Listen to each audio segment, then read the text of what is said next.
Hello everyone, welcome to my YouTube channel Vindhya education में मैं आप सभी का स्वागत करती हूं। तो आज हम लोग देखेंगे कि 10वीं की जो बोर्ड की परीक्षा होती है उसमें सामाजिक विज्ञान में इतिहास के कौन कौन से प्रश्न किस किस ईयर में पूछे गए हैं, उन सारे प्रश्नों का हम लोग एनालिसिस चैप्टर वाइज करेंगे।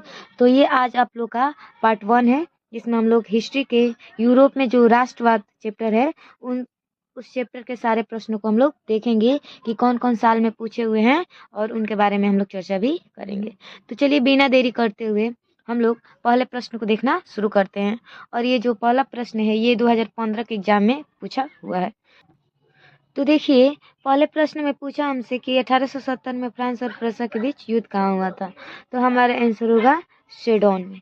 कहाँ हुआ था? क्योंकि 1870 में हम लोग जानते हैं कि फ्रांस और प्रुसिया के बीच सेडोन का युद्ध होता है।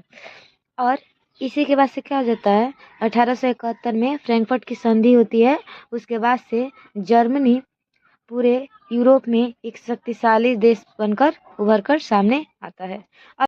ये दूसरे प्रश्न को हम लोग देखते हैं। कह रहे हैं कि किस युद्ध के बाद जर्मनी का एकीकरण हुआ। तो हम लोग जानते हैं कि जर्मनी का एकीकरण होता है, वो होता है सेडोन युद्ध के बाद। क्योंकि पूर्ण रूप से जर्मनी और फ्रांस के बीच यानी प्रुसिया और फ्रांस के बीच युद्ध होता है, तब जर्मनी का एकीकरण पूर्ण रूप से संपन्न होता है। तो हमारा आंसर क्या हो जाएगा? सेडोन का युद्ध। और ये क्वेश्चन आप लोग का पूछा हुआ है 2018 के एग्जाम में।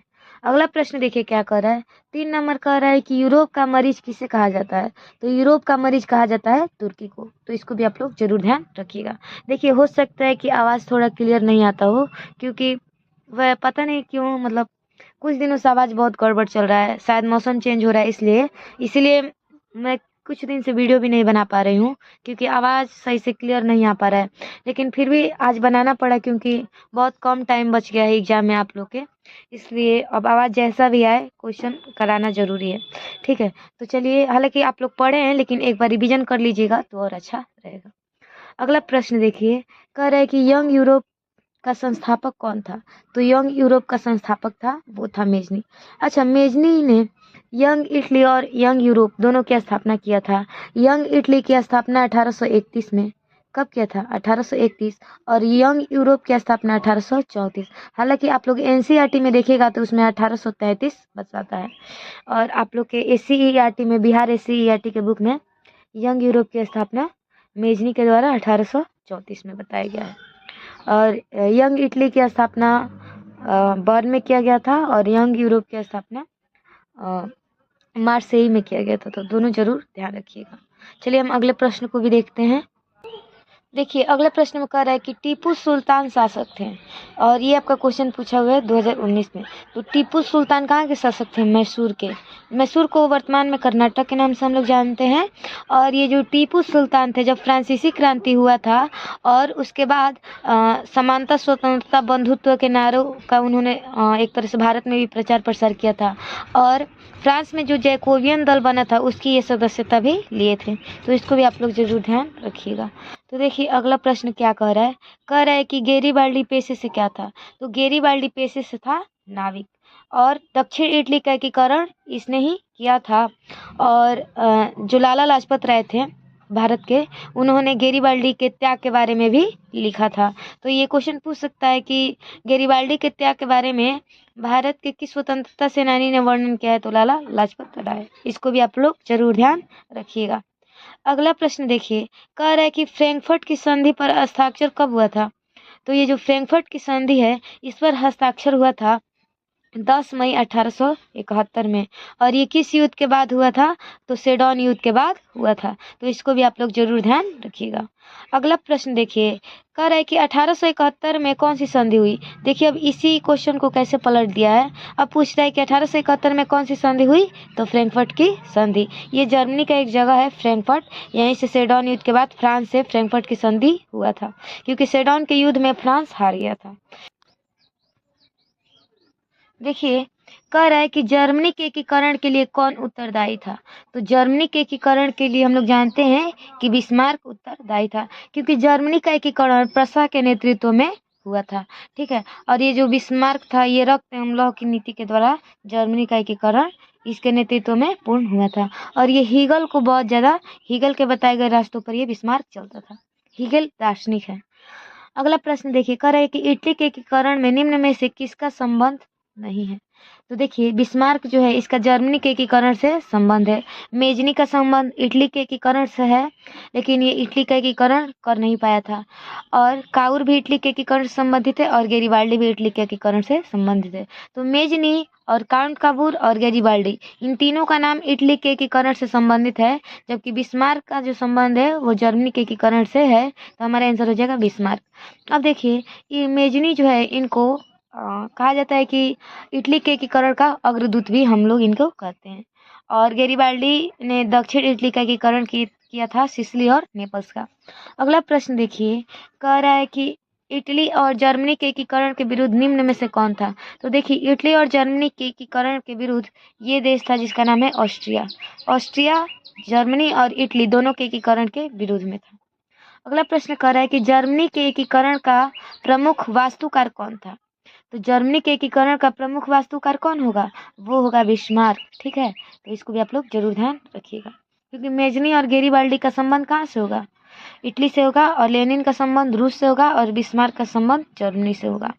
देखिए जितना क्वेश्चन आप लोग कर रहे हैं ये प्रीवियस ईयर में पूछा हुआ प्रश्न है, ईयर भी आप लोग के सामने दिया है। अगला प्रश्न देखिए क्या कह रहा है, कह रहा है कि फ्रैंकफर्ट की संधि किस वर्ष हुई। तो हमने पीछे ही पढ़ा था कि फ्रैंकफर्ट की संधि 1871 में 10 मई 1871 में हुआ था। ठीक है, अगला प्रश्न देखिए क्या कह रहा है, कह रहा है जालवेरिन संबंधित है। तो देखिए जो जालवेरिन है ये व्यापारियों की एक तरह से संस्था हुआ करती थी। तो व्यापारियों की ये संस्था थी जो कि जर्मनी से संबंधित है। अगला प्रश्न देखिए क्या कह रहा है, कह रहा है कि जिनेवा संधि कब हुई। तो जिनेवा संधि हुआ था 1954 में। तो इसको भी आप लोग जरूर ध्यान रखिएगा। कह रहे हैं कि काउंट काबूर को विक्टर इमैनुअल ने किस पद पर नियुक्त किया था। तो देखिए काउंट काबूर को विक्टर इमैनुअल ने प्रधानमंत्री के पद पर नियुक्त किया था, और यही लोग मिलकर दोनों लोग जर्मनी के एकीकरण में भी अपनी महत्वपूर्ण भूमिका निभाते हैं। तो हमारा आंसर क्या हो जाएगा, प्रधानमंत्री के पद पर नियुक्त किया गया था। और देखिए ये जो कहा जाता है कि इटली का पूर्ण रूप से एकीकरण वो विक्टर इमैनुअल के हाथों से ही हुआ था, क्योंकि काउंट काबूर की पहले ही मृत्यु हो जाती है। अगला प्रश्न देखिए, कह रहा है कि वियना सम्मेलन हुआ था। तो वियना सम्मेलन हुआ था 1815 में। अच्छा, जो वियना है ये ऑस्ट्रिया की राजधानी है, और वहीं पर ये वियना सम्मेलन हुआ था। और इसी वियना सम्मेलन से फ्रांस में बूर्बो वंश की पुनः स्थापना होती है, अर्थात दोबारा स्थापना होती है। और इसी सम्मेलन में इटली को 7 भागों में बांट दिया जाता है। ठीक है, और वियना सम्मेलन की अध्यक्षता ऑस्ट्रिया के जो चांसलर होते हैं मेटरनिक करता है। ठीक है, अगला प्रश्न देखिए, अगला प्रश्न में कह रहा है कि निम्न में से किसके योगदान से इटली का एकीकरण पूर्ण हुआ। तो देखिए यहाँ पर मेजनी भी दिया है, काउंट काबूर भी दिया है, और विक्टर इमैनुअल। तो देखिए इटली के एकीकरण में सबका योगदान रहा है। तो इसमें हमारा आंसर क्या हो जाएगा, इनमें से सभी। अगर ये पूछता कि अंतिम रूप से इटली का एकीकरण किसके नेतृत्व में पूरा हुआ, तो उसमें हमारा आंसर हो जाता विक्टर इमैनुअल। लेकिन इसमें सबका योगदान पूछा है तो हमारा आंसर इनमें से सभी हो जाएगा। अगला प्रश्न देखिए, कह रहा है कि रक्त एवं लौह की नीति का अवलंबन किसने किया था। और ये प्रश्न देखिए बहुत बार पूछा हुआ है आप लोग के एग्जाम में, यहाँ तक कि 2024 के प्रश्न में भी पूछा हुआ है, एग्जाम में पूछा हुआ है। तो कह रहे हैं रक्त एवं लौह की नीति अपनाया था बिस्मार्क ने। तो इसको भी आप लोग जरूर ध्यान रखिएगा। अगला प्रश्न कह रहा है कि जर्मनी राइन राज्य का निर्माण किसने किया था।